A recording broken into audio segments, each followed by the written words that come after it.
This is a trigger warning for this video, so just to let you know, I talk about ectopic pregnancies and child loss, miscarry, that sort of thing.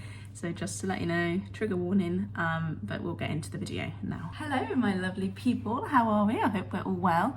I am looking rather tired and I'll fill you in on why during this video. I haven't uploaded for a while, and not that I am a regular YouTube uploader anyway, but I thought I would do a little chatty video to kind of just document what's been going on in my life in the last few weeks.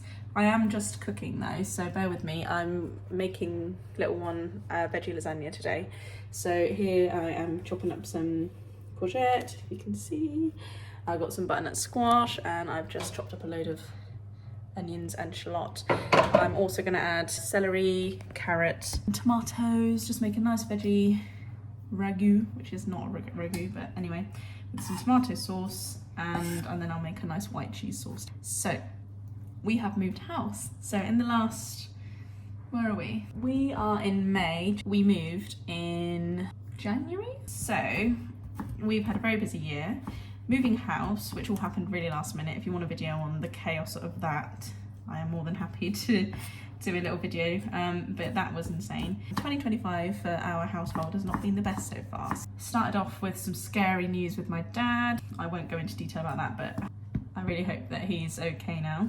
Seems to be doing a lot better, but we had a bit of a scary time. I thought that was the end. I thought I was going to lose my daddy, but thankfully I haven't, and he's all good. Went back to work, working part-time. Little one is in nursery, which he absolutely loves, and that's where he is at the minute. I'm on a bit of sick leave because I have recently had surgery as well. Got a lot to catch up on. So if this is your cup of tea, you want to have a little catch up, you want to know what's been going on, then pour yourself a cuppa, get yourself a drink, get yourself a snack, and cook along with me whilst I talk all about me. But also, like I say, I think this will be nice for me to look back on one day and rewatch. A few weeks ago, I finished work early because I had a birth reflections meeting. If you're on my channel, you'll know that I posted like a little video about my birth story, and I couldn't really remember exactly what happened, but basically the NHS provided me with a birth reflections meeting. So I had a really good chat, about 2-hour chat, with a lovely lady from the NHS who talked me through step by step my labour. So that in itself was quite triggering, shall we say the word. It was quite emotional and it took a lot of energy out of me. I basically relived it. The emotions it was very heavy. Spoke to her a bit of what I think may have been postnatal depression as well afterwards. That was a heavy day. Then that night, our little one woke up like he usually does and was breathing really weirdly, and I was like, maybe he just needs to cough, maybe he's just got a bit of phlegm in his throat, because he's quite a chesty boy, and I don't know whether he has asthma, but they don't diagnose it till he's 4 anyway, so that's something I'm keeping an eye on. And he started to really struggle to breathe, and this was like 11 o'clock at night, so I called my other half down, and yeah, I knew straight away, 999, I didn't know what was going on. He was like he was suffocating. Anyway, it took a really long time for ambulance to get to our house. And I was like to the ambulance lady, I was having a panic attack, I think, and I was saying, I'm gonna just drive my son to A&E. And she goes, well, it's up to you. And I said, well, where are you? Because my son is going very pale and going downhill and suffocating, is what I thought, because I had no idea what was wrong with him, but it turned out it was croup, which is like a viral infection in his airways, which were closing up. So he was okay, but oh my God, I've never been so scared in my life. I was like, I'm losing my son. So I was saying to this woman on the phone, I was like, I need a plan. How far away are you?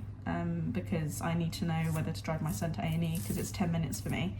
She goes, I can't tell you where we are. And I was like, well, tell me where you are, because I either wait for you or I drive, and I don't want to drive past your crew on the way to me. She goes, I can't tell you. I said, I'm really sorry, but this is a life and death situation in my eyes, because I don't know what's going on. You don't know what's going on with my son. He is suffocating and it feels like he's going downhill. So I need to know whether I need to drive him to A&E or how far away you are. So I went on at her and I lost my shit a bit, and she ended up telling me, oh, we're 10 minutes, but I shouldn't really say that, you know. And I was like, all right, okay, well. Anyway, they turned up, ambulance crew said, it's croup. give him a steroid, should be okay. We ended up staying in A&E overnight with him. They gave him a second dose of steroid, which really helped calm him down, but he really was struggling to breathe, like all in here. Like he was going, like it was all sucking in, and like under his rib cage, he was really sucking his tummy in, so you could tell he was very laboured breathing. So that was, after the birth reflections, like I was on high alert. I had already been feeling a bit weird anyway. I thought I was burnt out. I ended up taking a week off work after that and just saying to my boss, I am so burnt out. I was saying I have no energy. I can't do housework without feeling like I'm gonna, I was so faint. I was like, I don't know what's wrong. I think I'm just stressed. I think I'm just burnt out. Anyway, Alfie got a lot better really quickly from that, thankfully. And I just started to get really poorly, and I was like, I don't know what's going on with me. So the next thing happened. 1 second. So I had, oh sorry. Oh, I need to cut a butternut squash. How do you cut a butternut squash like easily? And I don't want to cut myself.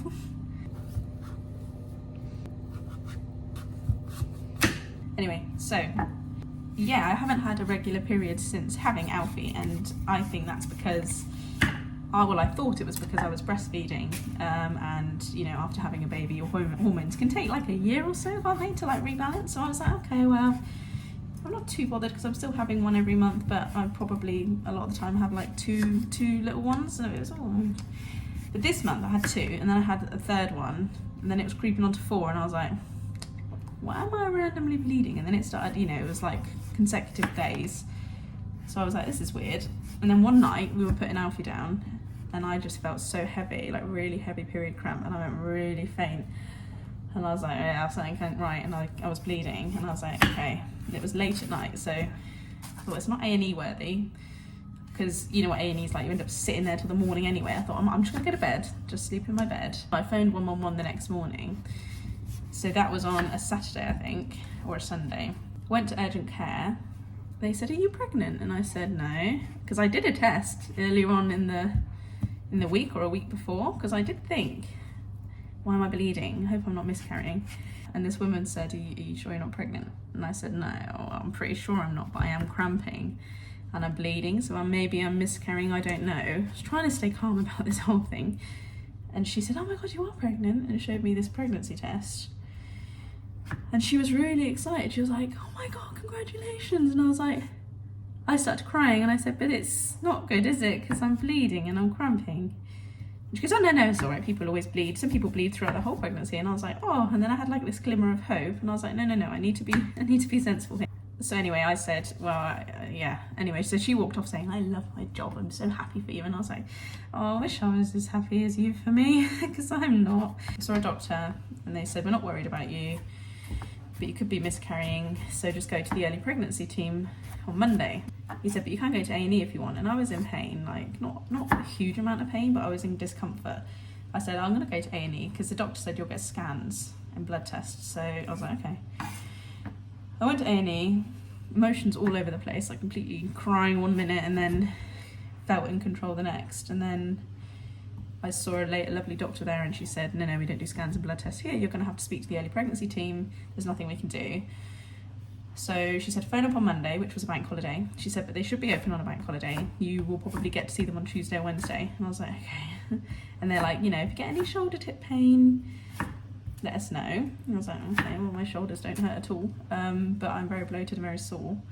And I'm bleeding on and off, but not heavy. So I wasn't bleeding like a scary amount, just like a light period, which is unusual for me anyway.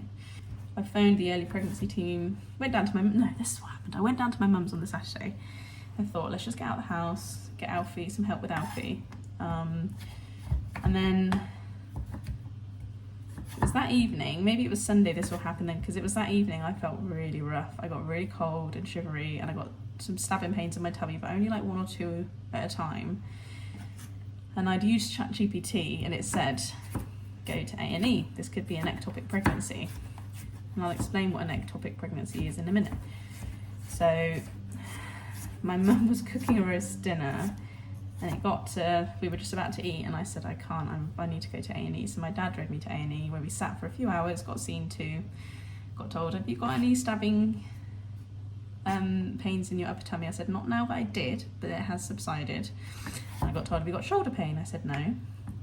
And they said, is your tummy sore? So he poked my tummy, and I said, yes. And he said, but you're not yelping in pain, you're not screaming, and, you know, and I was like, well, no, it's very tender, but it's not that, you know, it doesn't feel like you're stabbing me in the stomach. I said, it did earlier, but it doesn't now. He said, I think you're miscarrying. So a whirlwind of emotions. I didn't really know I was pregnant in the first place. So luckily I didn't have that, any moment of feeling truly happy about it. I went home on the Monday, phoned early pregnancy unit, and nobody answered the phone all day. So probably because it was a bank holiday, they were shut. Phoned on Tuesday, they said, yep, come in on Wednesday afternoon at 1 o'clock. I was feeling so tired that day. I went out on a long dog walk. Probably shouldn't have done that in hindsight. I was still sore, but like not like dying, you know, but I was sore. I was really tired, really lethargic, and I just thought, I'm just knackered, aren't I? I don't, if I'm miscarrying, this must be what it is. You must just be exhausted. And I can imagine it's exhausting. So I was like, okay, that's what I've been told.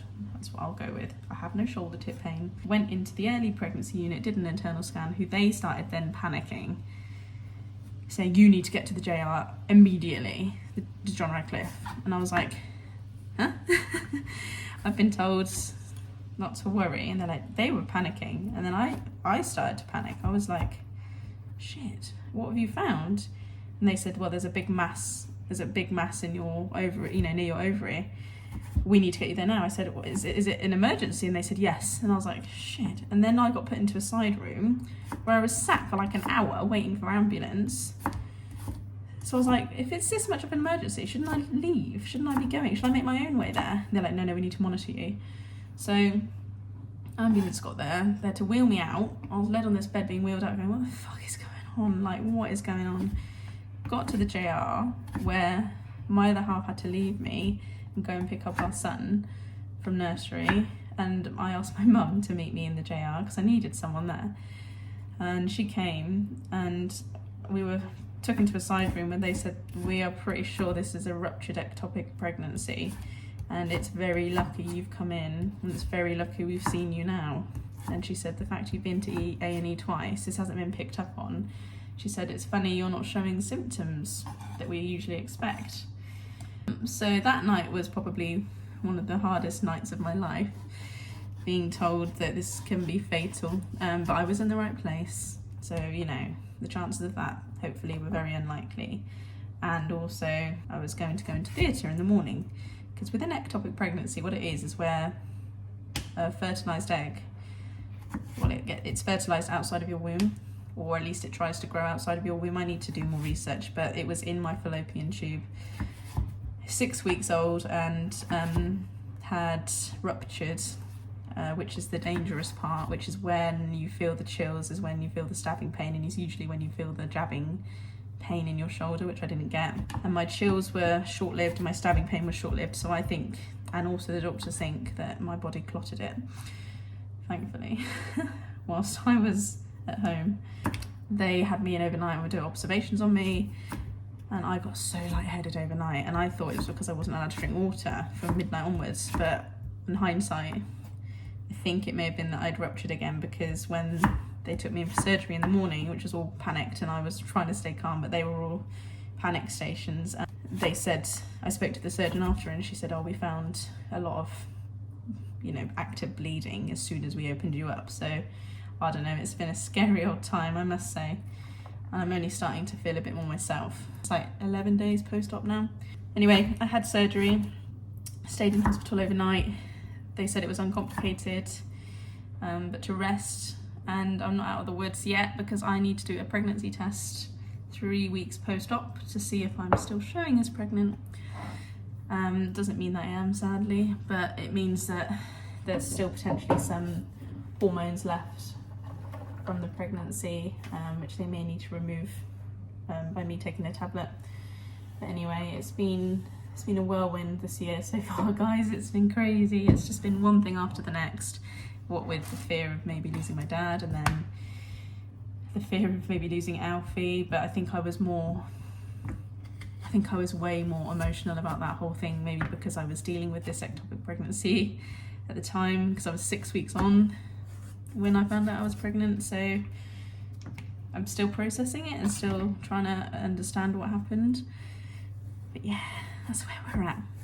But hey, that's life, isn't it?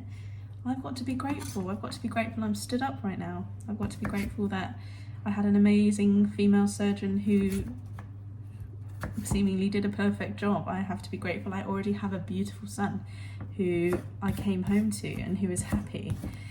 That was quite tough because there were moments where he didn't really want to be near me, and I really struggled with that. I think I was just an emotional mess, and I had some panic attacks, and I've had some really dark moments, which I won't go into now, but yeah, that's crazy. It's been crazy. So that's where I've been. I would really love to get into doing more YouTube. I want to show you the house, I want to show you Stanley, I want to show you hauls of things I buy, I want to show you cooking videos. I really want to do more YouTube, but when my energy is back. I want to do a day in the life. I want to do it all, guys. I want to do it all. But that's where I've been, and also that's just something I wanted to document for myself. So throughout this whole video, I've basically just chopped celery, courgette, and a mammoth butternut squash. It's crazy. But I hope everyone else is well. Sorry if this isn't your sort of video, it's just a bit of a chat. And hopefully I'll be feeling a lot better soon. Thank you for watching. I'll carry on cooking my veggie lasagna, which I will freeze in portions. I could probably chat all day, but I won't. But yeah, I'm gonna go and rest after this. It's sizzling and bubbling away. And I'll catch you hopefully in another video soon. Take care though. And if you have any questions, let me know. If you have anything you want me to record, let me know. But take care and love you all, and bye bye.